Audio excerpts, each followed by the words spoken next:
go to the panel view.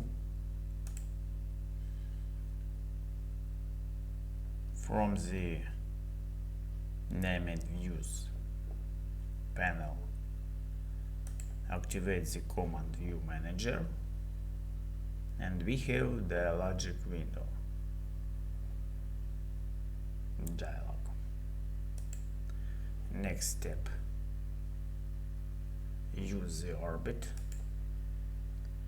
and some move our view. Next step, create new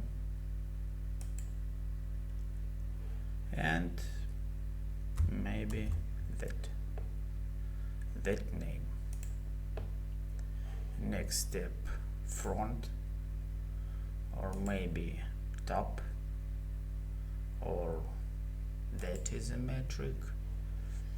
Next step, from the drop down menu restore view, we can use one of them.